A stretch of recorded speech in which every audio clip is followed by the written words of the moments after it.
So Amanda Worthington was part of cohort 1 in from the OOUX certification. She was one of the first people to sign up, and we have known each other for a few years now. She also, I think I met her maybe at Ladies That UX or at UX Hustle Summit in the first year. She spoke at UX Hustle Summit the second year, and then she co-hosted with me in year 3, and is basically taking over all things UX Hustle. So she's taken over the podcast and also the conference. So it's been really cool to kind of watch Amanda's career just go through the roof pretty much. Basically take a exponential trajectory. So it's been really cool to watch and to kind of be a friend and a mentor. And now Amanda is mentoring me in many ways. So I am now part of her UX portfolio course, which she's going to talk to you guys a little bit about. I am in that course. I'm learning a lot for my own personal website and from a marketing perspective and positioning. She is a genius when it comes to that, as well as when it comes to automations and just getting yourself set up in a really smart way. So without further ado, Amanda Worthington. Wow! Hello, guys. Thank you so much, Sophia. And thank you, all of you, for attending. I know this week has been crazy if you're in the US, and even if you're not in the US, I'm sure you can feel our collective anxiety this week. And so I'm happy that we're all here to talk about OOUX, talk about our portfolios, and spend a little bit of time on ourselves. So to start off, I want to start off with a dance party. Does anybody else feel that? Yeah? Always, yeah? Yes. Always? Okay, great. So I am going to play a song, and then if anybody wants to come on video, I think you should, so that we don't all feel, we don't have to just watch us. Video. So turn on your video. Get the energy up. And don't feel silly. It's just a silly dance party. You can just go like this. Exactly. We're all sitting. All right, here we go. I might stand up. I might do my... calm for once. Your cause forever. I'm standing up. I hope you're I don't know if my cord will let me. I got my standing desk. I hope you're proud how you would grovel in submission to feed your own ambition. I should fast forward a little. Although I can't imagine how, I hope you're happy. Dog needed to be involved now. Oh, this is too slow. Elfie has changed within me. Wait for second. Here we go. Guessing. Too late to go back to sleep. It's time to trust my instincts. Close my eyes. Doing some like interpretive dance. It's time to try defying gravity. I think I'll try defying gravity, and you can't pull me down. Can't I make you understand? You're having delusions of grandeur. I'm through accepting limits, 'cause someone says they're so. I want to see more video. Some things I cannot change, but till I try, I'll never know. Too long I've been afraid of losing love. I guess I lost. Well, if that's love, it comes at much too high a cost. I'd sooner fight defying gravity.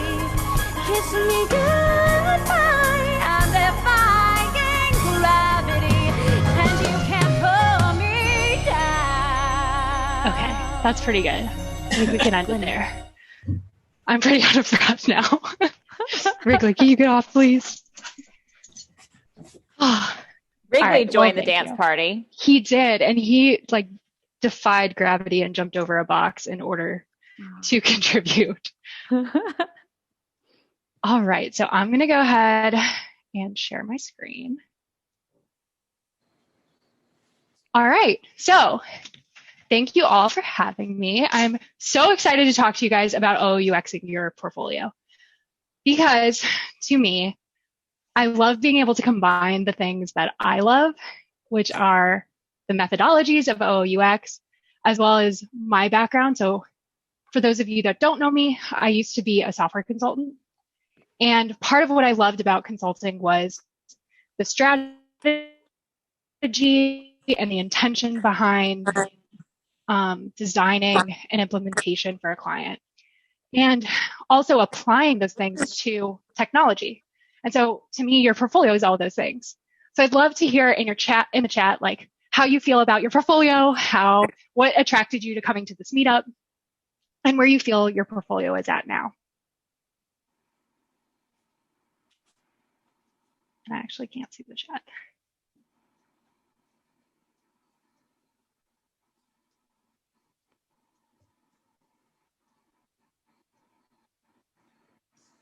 Awesome, awesome. Yeah, overwhelmed. I think a lot of people end up feeling overwhelmed about their portfolio. There's a lot of content to put together, a lot of, where to get started kind of questions. Iteration, outdated. Yeah, I totally get that. And never thought about applying it to your portfolio. Well, I'm excited to share that with you. Awesome. Yeah, it is a constant work in progress as well. As with, as UX designers, it's kind of a lot of what we do.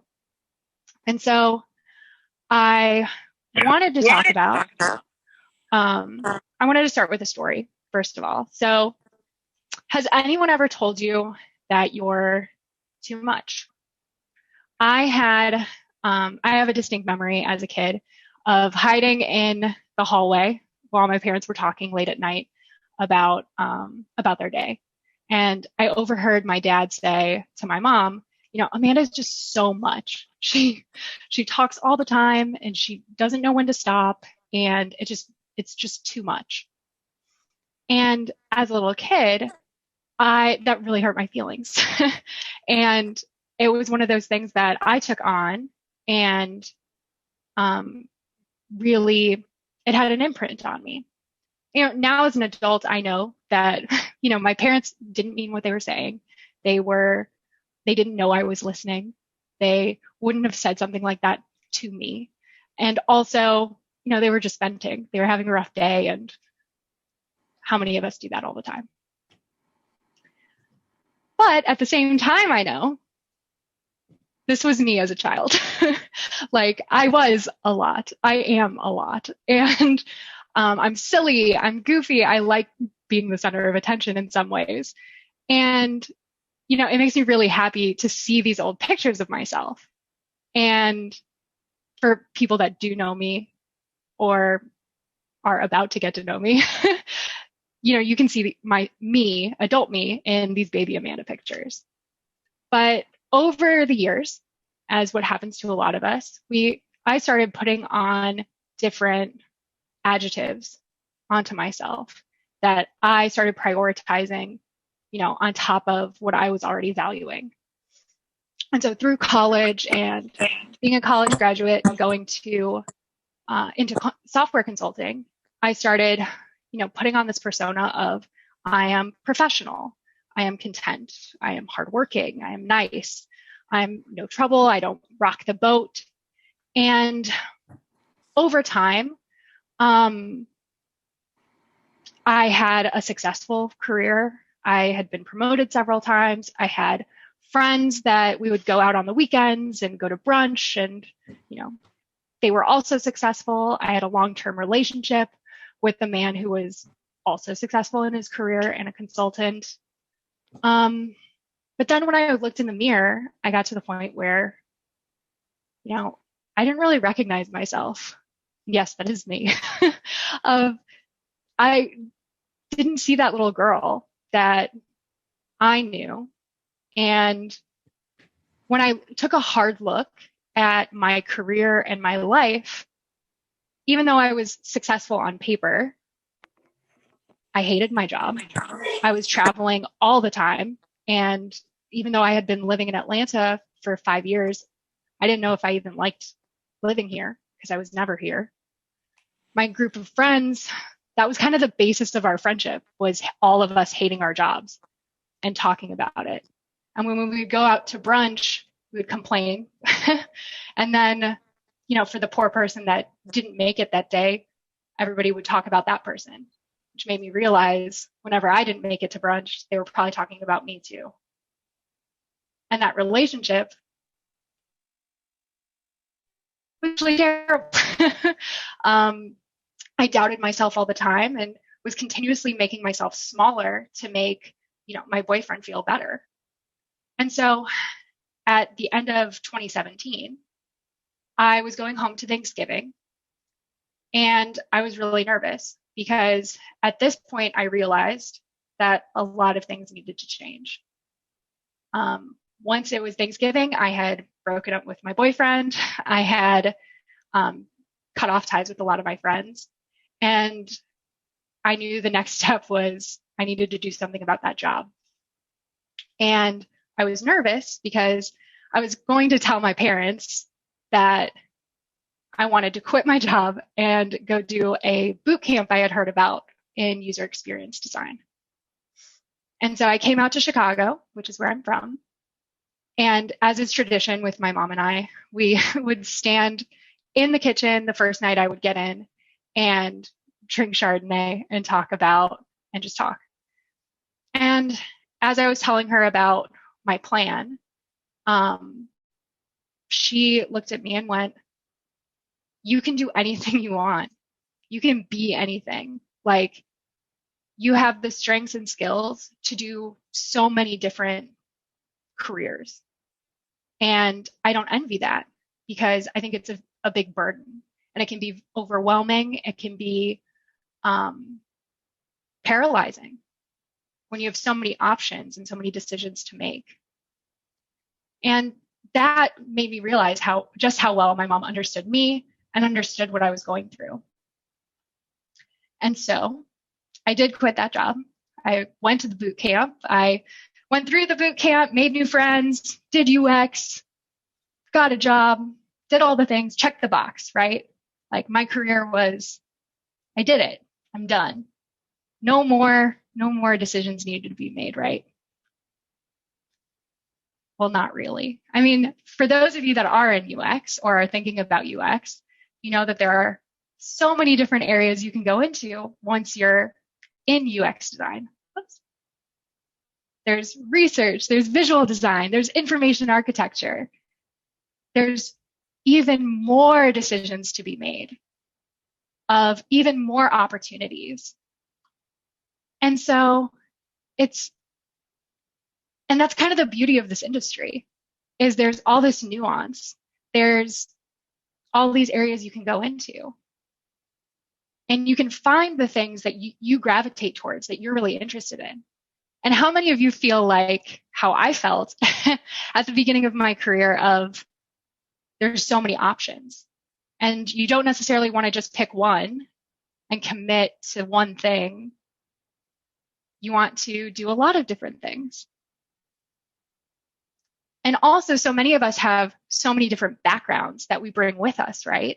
That's another beautiful thing about this industry, is people come from so many different areas of research, psychology, visual design, and all of that can be applied to UX. But then I look at some of our portfolios, and they all look like this: home, about, work, contact. How many of our portfolios look like that? It's okay to out yourself.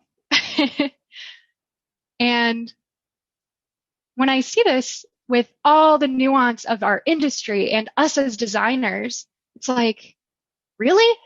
Is that all we are?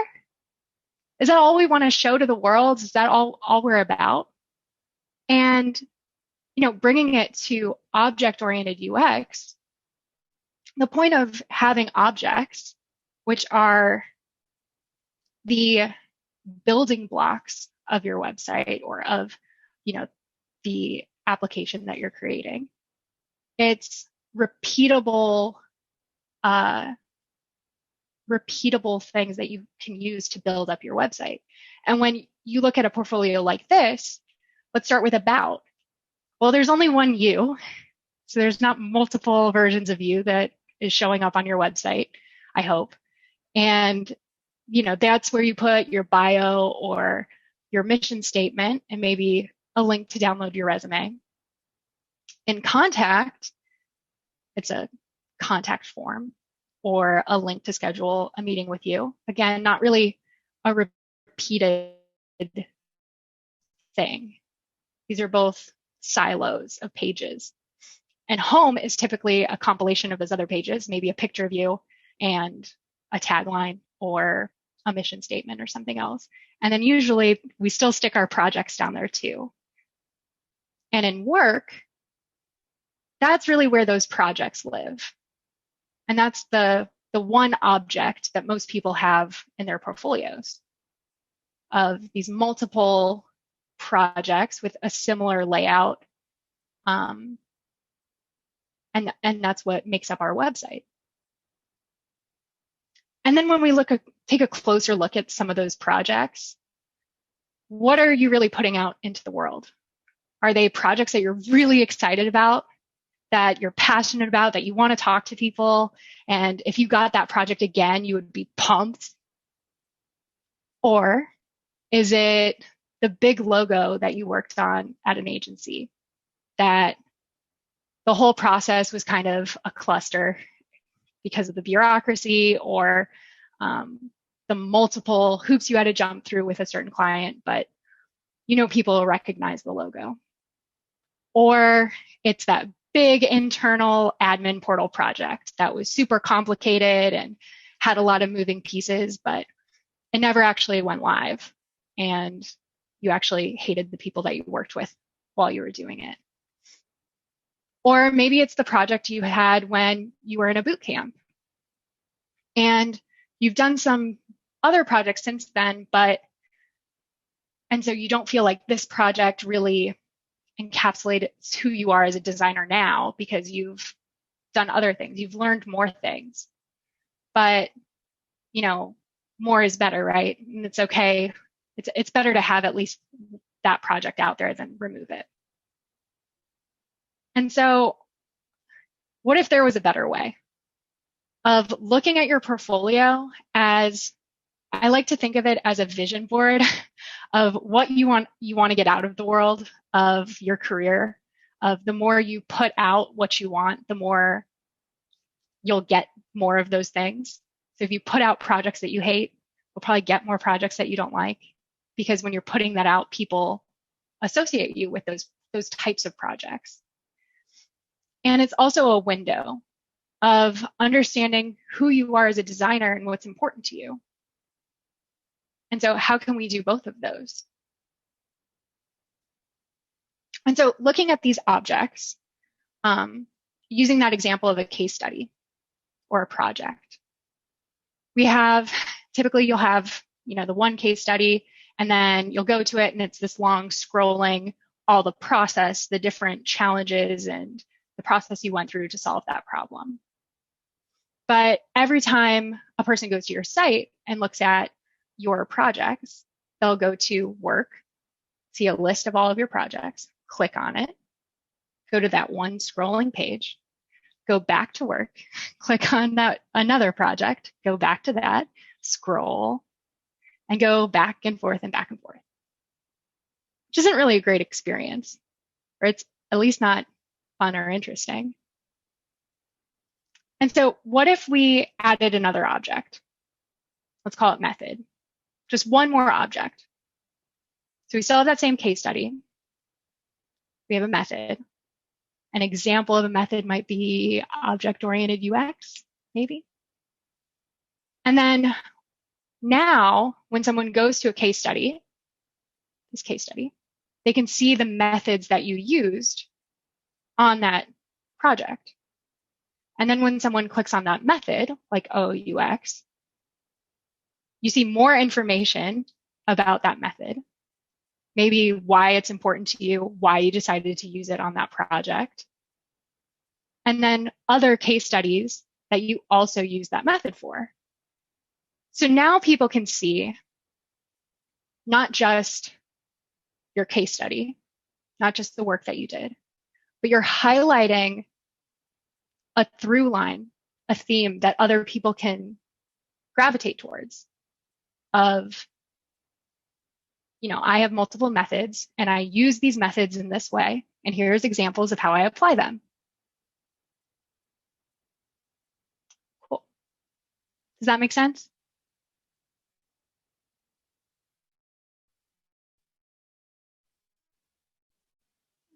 Okay. And so here's an example of some other objects that I have. So these are some of my objects that I've had on my portfolio, either right now or in the past. And this is something that I think is really interesting about portfolios, the internet, and being able to use these objects. You can turn things on and off depending on what season you're in, right? Because sometimes we're looking for jobs, sometimes we're not. Sometimes I want to do more speaking engagements, and sometimes I want to focus on building out my course. And so the beauty of putting out these objects is that before I ever gave a talk, before I co-hosted an event, I had some of these objects in my portfolio. They were empty, but they were there. And what's nice about that is I know in the back of my head that I have a space for opportunities.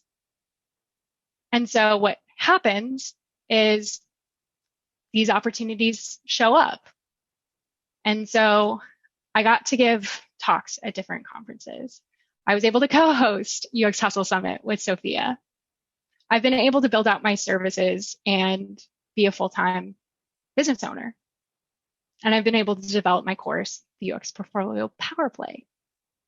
And so through having these different objects, I'm also calling those things in and seeing, and you can see how some of these are related as well. Of, if I show my talks, I can show the events that I gave those talks at, and vice versa. So what are some of your objects that you can think of? What are some things that are really important to you that you want to highlight on your portfolio or as part of your career? As part of this group that's in my course right now, a lot of people have talked about how they're lifelong learners and how passionate they are about constantly learning.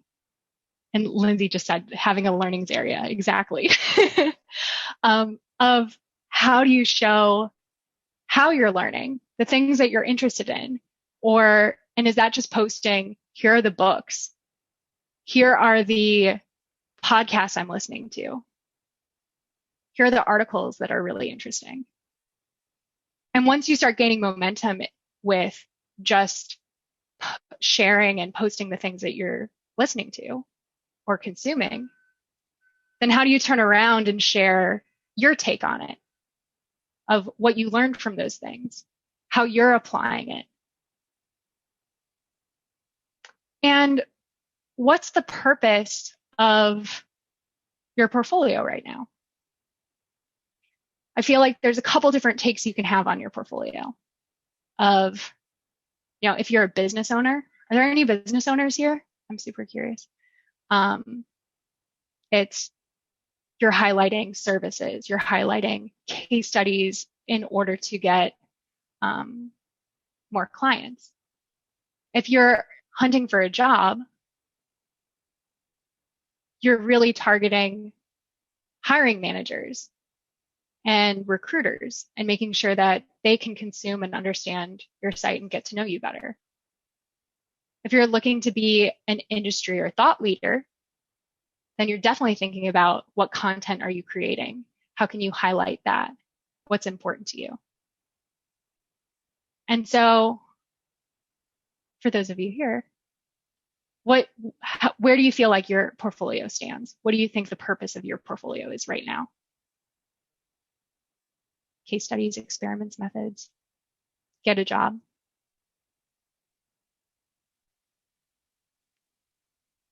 Come on, anybody else? Eventually freelance, nice. Change jobs, getting a job.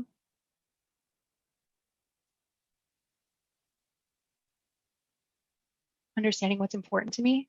Yeah, and I think that's part of the beauty of having your objects like this is you start to see what's accumulating, what categories or objects are you making more content for than others. So then you can see the trends for yourself of kind of analyzing what you're interested in and what momentum you're getting into. Building your brand. Yeah. Personal branding in UX. I like that. Show that I know what I'm doing. I love that too. And I think sometimes when you're looking to show you know what you're doing, sometimes you're trying to prove that to yourself too. And your portfolio can give you that of as you're building the content and building up your objects and even showing how they're related to other areas, you kind of prove to yourself that you do know what you're talking about.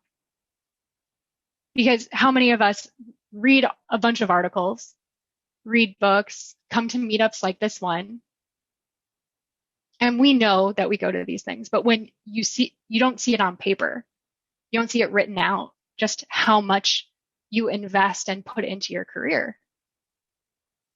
And if you did see that, you would be like, whoa, I'm doing a lot for myself and I'm learning a lot and I'm exposing myself to new ideas and new things that a lot of people really don't do. And so what are some of the objects that come to your mind that you would want to incorporate? Like, what are some of the objects that you would be excited to add to your site? Community involvement, yes.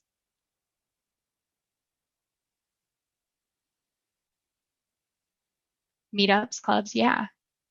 And what's cool, like speaking of meetups, and Sophia mentioned how I like using systems and automations to make things easier. Like you can integrate your website with Meetup so that it automatically adds events that you've RSVP'd yes to. So it's not even that much work to add some of these things. It's just about the intention of what do you want to highlight and how do you do that, and designing your website so that you're intentionally incorporating the things that are important to you. Permaculture design. Yes, add podcast episodes, awards, side hustles, yeah. Blog posts, training certificates. Yeah, add these meetups. Partnerships, like other UXers you've worked with, yeah, totally. Of testimonials, of other people that you recommend, other people that you work with, mentors, exactly. Yeah, and personal projects, personal sketching, yeah. And another thing is, as you're coming up with these ideas, it's great to have a whole bunch of them. And then you can pick and choose with intention and strategy around, does this align with what I want for my portfolio? Does this make sense to have a home here? Or is this a separate endeavor? And how does it relate to the other objects that I have? Recommendations, mentees, yeah. Yeah, that's awesome. Awesome. Trying to think what else. So, oops. So do you see how those objects can all be related to each other as well? And I saw earlier someone mentioned Webflow, and I love using Webflow for my portfolio and for people that are in my course for their portfolio as well, because it goes so well with object-oriented UX of taking your objects and putting them in a system that treats them individually, where you can house each of those objects in the right place and then make the connections. And Webflow will just maintain the connections and relationships for you so that you can focus on creating the content and not worry. Once you've designed your portfolio, you don't have to worry about reformatting everything, or shoot, I have a new project that I want to put on my website, but I have to redesign the whole thing in order to get it up. How many of us have let that stand in our way of creating new content, of adding a new project? So instead, we're doing a lot more work up front of designing how these objects relate to each other and how they look, so that we can just focus on creating the content and putting it out there. Sophia, did you have anything to add about objects and object-oriented UX? Yeah, I mean, I think that figuring out what your objects are, and they don't need to be a lot. I mean, even if you just have one right now, which is projects, just adding like 2 other objects can start creating this experience. So I think that to just kind of echo Amanda, if you are just having a list of projects and somebody is pogo sticking back and forth between your list of projects, you're not exactly walking the walk. You are showing a bunch of experiences that you've designed, but you are not actually delivering an experience as you are showing them. So even having just methods and events that I've attended, now you can start connecting these things, and you can start creating some navigation between those things, which creates an experience as somebody is moving through your website. So I really think that this is, you want to actually, you don't want to just tell people that you're a great UX designer and show your projects. You want to actually show them by walking the walk and actually manifesting that within your website. So yeah, the medium is the message. Exactly. So figuring out what those are is going to be the big first step. Yeah. And I love what you said about showing. I'm big on showing instead of telling, of how do you show people like what you're about. Like Sophia taught me this with OOUX. When you go to a site and you can start identifying the objects when you go to any website, and you can tell what is important to them and what makes up their business or their values, and navigate around and see how those things orient to each other. And it is this, like, you can just tell. And it's less about and as you're orienting yourself around the site, you're understanding the relationship between different things and how those companies think of themselves. And so how can you intentionally show who you are as a designer, what's important to you, and show all the cool stuff that you're doing. Yeah, definitely. Yeah. Okay. Well, then I just want to tell you about my course, if that's all right. Is that okay with you guys? Talk about your course, and then maybe we'll have some time for Q&A. And I think also, Amanda, it would be really cool, since I think a lot of people mentioned Webflow and a lot of people are moving to Webflow. Like, can you like show us under the hood of your website? Yes. Yes, I can. I'm happy to do that. I always love showing Webflow. Super fun. Yeah. Just like a little 5-minute tour of what, because I know you're doing some crazy stuff in there, and like show us the CMS and how you've organized your objects and connected them. That'd be really cool.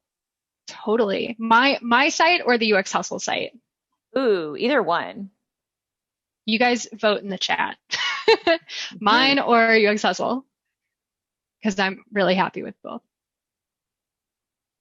All right. Yeah, so like yours. Yeah. For UX Portfolio Power Play, this is the course that I mentioned, and I'm so excited about it.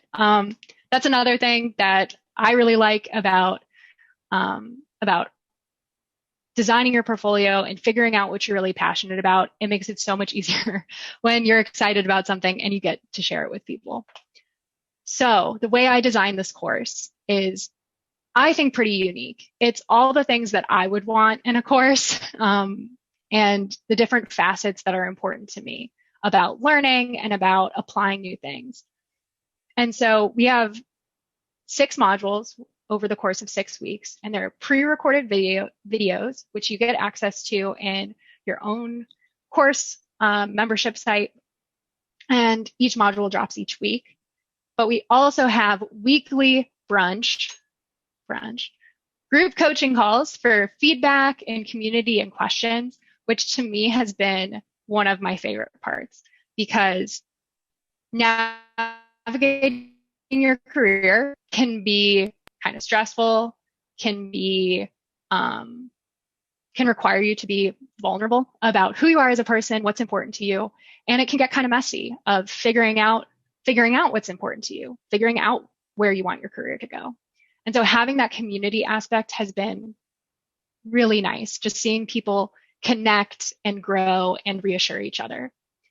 And I provide 2 one-on-ones with me to gain clarity and focus completely on you.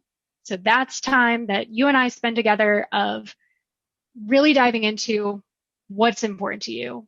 Where do you see your career going? What are your strengths? What are you really interested in? As well as any questions you have as you're going through the course. So those one-on-ones are broken down into one during the first 3 weeks and another one during the last 3 weeks. And so here are the 6 modules, because I'm sure you're curious of how we broke this down. So the first is finding your UX niche, which is a lot of self-discovery and looking at laying the foundation so that we have the building blocks, we get clear on what your intention is around your portfolio and where you see yourself. And then branding, I saw a few people mention personal branding, and we do get into that with the course of how do we take your stories, your strengths, your skills, and how you want to represent yourself in your portfolio, but also, with how you talk to people in interviews, how you talk to people at meetups. Like, what are the things that are important to you that you want to share?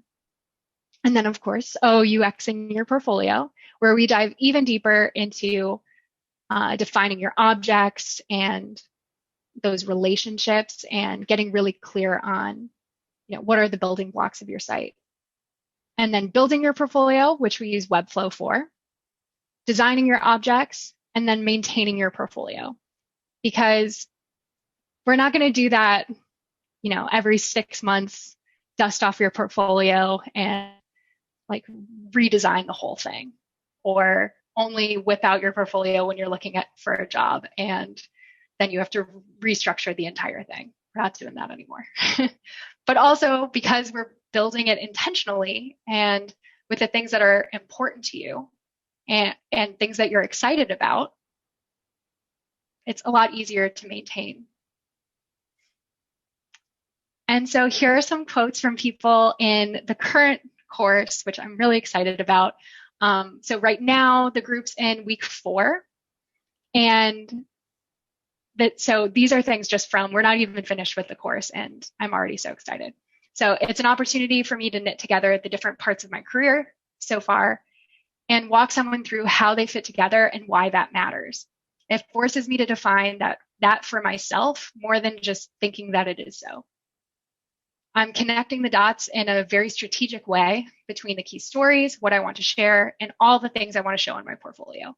I can see my position as a speaker, teacher, theoretician shaping up. Woohoo! I didn't realize how much my values and strengths really help drive everything, from the mission statement to the style guide to my whole brand.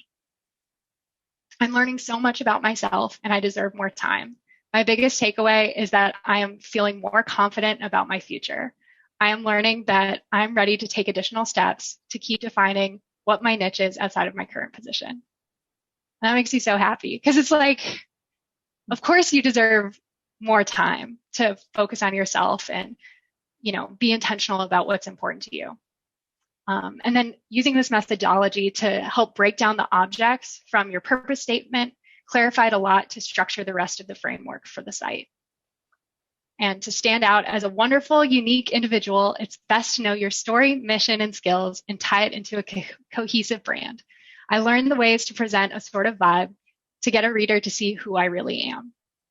And that's what I'm really passionate about. Like I said, I want people to see who you really are, you to be really confident about who you are, and show that to the world. So here's the details for this round. We're kicking off Saturday, December 5th with our first kickoff brunch. And this is like the best time to sign up because I'm updating and expanding the content from this round. So all of the feedback that we're getting, as well as new additional examples and making things really clear, is all getting incorporated. Plus, I'm adding a mindset module if you sign up before Monday. And that's the link to go sign up. So I hope you do. So there's the 6 modules that drop. There's group coaching calls every week. There's one-on-ones with me. And I didn't put this in the slides, but there's also a Slack channel. So if you have questions that come up as you're going through the course, you can just hop in that Slack channel and ask your questions. I check it all the time. Or if you want feedback, if you just want to bounce some ideas off of the other people in the course, you can do that there too, which is also what we do in the group calls as well. So yeah. So we had so I'll just say, so I am in this course. I am loving it. I am learning a whole lot about how to position myself. I will say that this course is not for you if you are just wanting to get a job. It doesn't really matter what job you get. You're just like, I just need a UX job. I don't care which job it is. This is about being very intentional about getting the right job and attracting the right type of people, the right type of interviews, so that job that you get is in alignment for where you want your future to go. So if you're kind of in like, I don't want to say panic mode, but if you're just like, I just need a job and I don't care what it's going to be, this is probably not the right investment for you at this point in time. But if you are thinking about being really intentional and self-directing your career and really kind of, just putting out there what you want to get reflected back, then this is going to be awesome for you to define that. And it's a combination of that self-discovery and also really, really practical tips and processes to make it actually happen. So I put the link in the notes in the chat. I might mispronounce this. Sharson had a question. What kind of design aspects are going to be covered? What kind of design aspects are going to be covered? Meaning what exactly? Sharson, if you want to come off mute and just kind of elaborate on your question or put it in the chat. Like visual design aspects. Yeah, so I'm concerned more about as far as the portfolio goes. There are some things that I probably might not know how to do, or probably what kind of content and like how to place it. I haven't used Webflow myself, so I'm not really sure how that works. But I just wanted to know, like things like I guess in terms of like visual design of like how you want your app to look like, or like placing those kinds of projects and things that you want to go ahead and visually make it look visually appealing. What kind of things we'll be using in that sense? Sure, yeah. So as part of designing your objects, the way we look at that is by incorporating the branding elements that we define of, really honing in on your personal brand. And then, yes, we go through designing your objects, and I'm trying to think of a concise way of explaining that, but designing your objects from the pages of, like for a case study, we'll just use a case study as an example. So through the object-oriented UX process, we define the content first of what makes up the content of a case study. And I'm prioritizing what's important as part of that content, so that from there we can design the individual modules that we can show in a list format. So like in the example of a work page of where you're listing out all of your projects, the individual projects in that list format, making sure the right information is displayed and that it makes sense and people can orient themselves appropriately around your site. And then also looking at, how how the full page lays out so that there's consistency across your site, as well as like the right information is being displayed everywhere. Does that make sense? And I'll just kind of, just to add to this, I don't think you're going to get, and maybe we just haven't got to this part yet, but it's not going to be like a full visual design course. It's not what you would get if you were like trying to, I mean, we go into what colors and what typography is going to be really reflective of you when we're defining brand. But Amanda's not going to teach you all about color theory, right? Right. You're going to need something else if you want to really dig into visual design. Right. Cool. All right. Do you want to, so you guys think of your questions, feel free to put them in the chat. And while you're thinking of any questions you have about the course, or just, defining your objects, anything else you want to ask Amanda, you can, put those in the chat or just jot them down. We'll have a few minutes for Q&A. And yeah, let's take a look under the hood here. Gosh. Okay. So this is my site. And so I have a whole lot of objects, as you can see, that I've experimented with. You can see like I have XXX ones that I don't want to use anymore and other ones that I'm exploring using.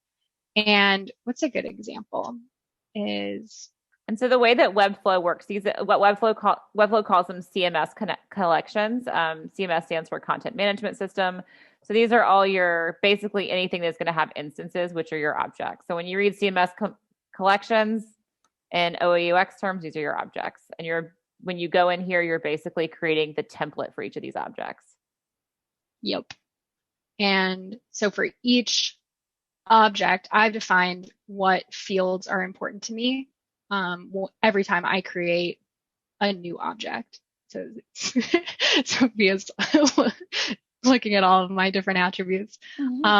Some things that have been really important to me, I have discovered through Webflow, are things like rank, so that I can sort things appropriately every time I add a new service, especially. Like there are some services that just aren't as important to me at different times, where they're not inactive, but I want people to do a certain thing before they do a different thing. I've incorporated bonuses recently, which you can see on the UX Portfolio Power Play course page, like a bonus deadline, which is a date and time.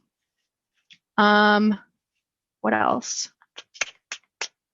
And you can see in the right-hand panel, as she's scrolling through, it's actually giving you a preview of what the editor looks like. So what she's doing here with all these fields, all these attributes, is creating a form. So what is the form going to look like for when you add a new product, when you add a new service, when you add a new blog post? So you design that. And that's what object-oriented UX is going to help you so much with.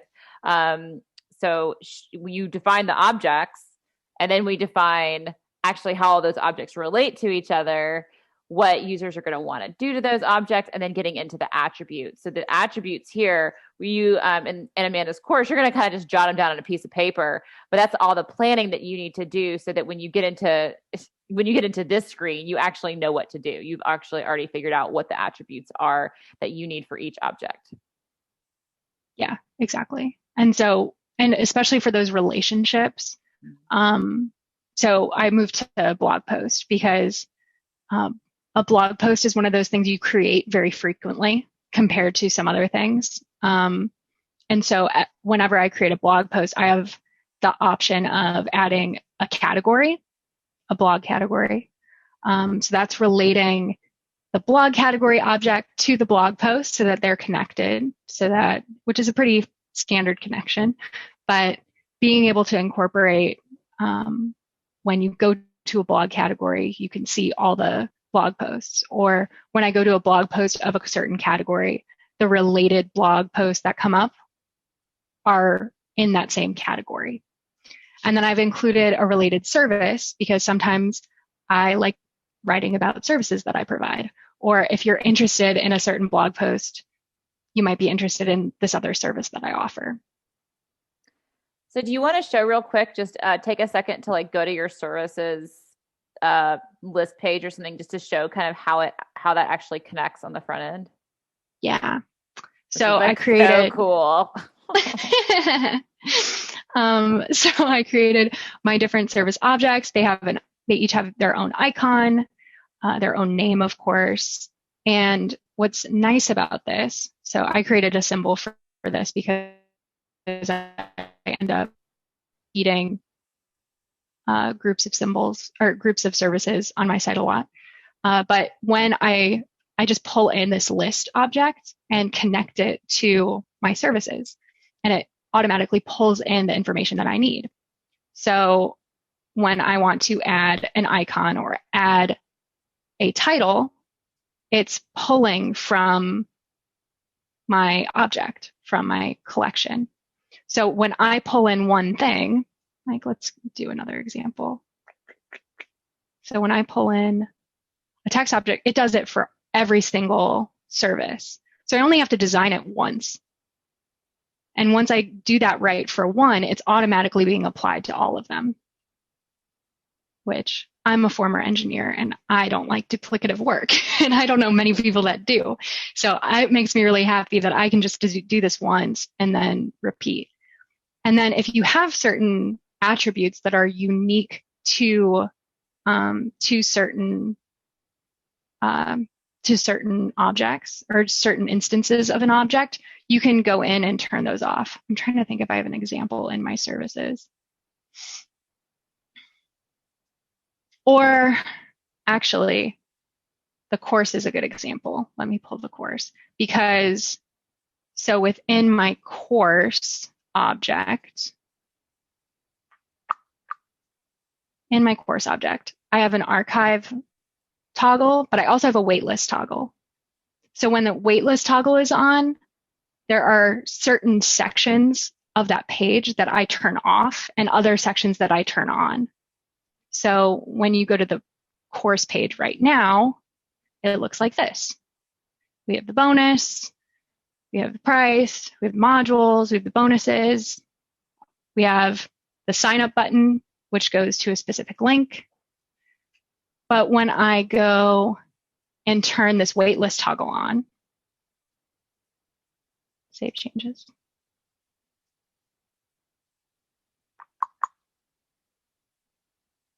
Ooh, see, this got all out of order because I changed a bunch of things today. But you can see that this button changed. And normally a lot of these things go away. But this button changed to join waitlist, and it actually goes to a different form for you to sign up and join the waitlist. So you can add conditional logic. Yes. So hot, so fancy. Can't do that with Squarespace. You just, I don't think you can do that with Squarespace. I will say after using Webflow and after designing my site using object-oriented UX, I would pull my hair out doing this in Squarespace. It actually makes me upset to think about, just because it's such a page-based system that, as an example of services, I have services on my homepage, on my services page, obviously, but also on each service.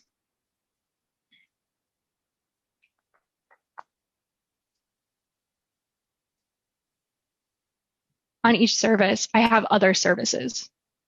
So from a Squarespace perspective, if I update this short description for one of my services, I have to update that on the services page, like the main services page, the UX design and strategy service, and all the other services that I've connected it to, because otherwise they'll mismatch and they'll be wrong.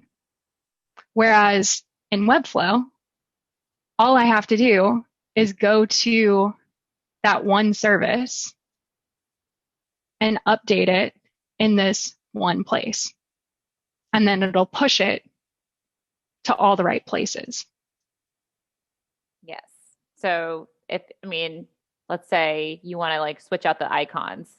Switching out the icons is so not a problem when you're using Webflow, because you can just do it in the CMS. So it's a pretty powerful tool. I I actually use like learning Webflow is amazing, not only for your own website, but I actually use it to prototype CMSs for clients too. So after going through the OOUX process, even if they're not going to be using Webflow, because I do a lot of like, big enterprise clients, they're not going to be using Webflow to actually host their website, but or their app or anything, but I can actually spin up a CMS very quickly for them to kick the tires on it. So I can spend 90 minutes putting together a CMS based on our object-oriented UX work together. Then they can go and play with it and start actually entering in real content and give it a try. And we can actually see, we can kick the tires and see how it works and see if, we actually don't want to create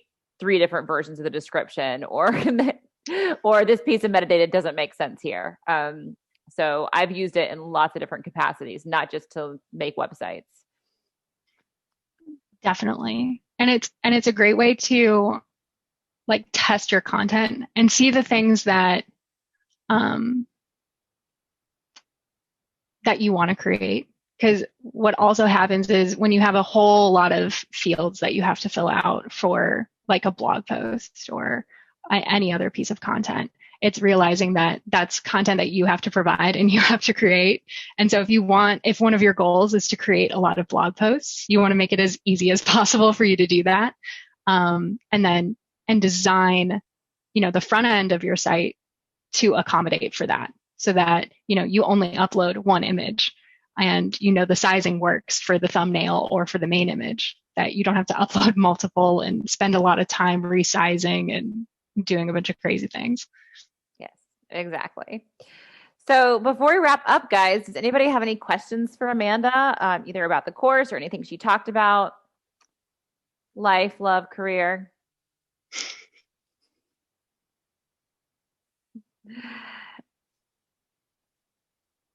All right. Well, thanks guys for coming. Thank you for joining us for OOUX Happy Hour. I don't know if we're going to have a happy hour in December. We might just pick back up in January now that we're like already getting into the holidays. It's crazy. But thank you guys for coming. I hope you guys are really pumped to expand your portfolio into some new objects and to learn more about object-oriented UX if you're object-oriented UX curious. So also we released a new podcast episode this morning all about the call to action matrix. So about the C of OOUX. So OOUX stands for objects, relationships, calls to action, and attributes. So the new podcast episode is all about the C of OOUX. So if you want to check that out, just look up OOUX in whatever podcast thing that you listen to and it'll show up. And make sure to, Amanda, when are we going to hear some UX Hustle podcasts? Putting you on the spot. Soon. All right. Awesome. Okay, guys, well, have a wonderful night.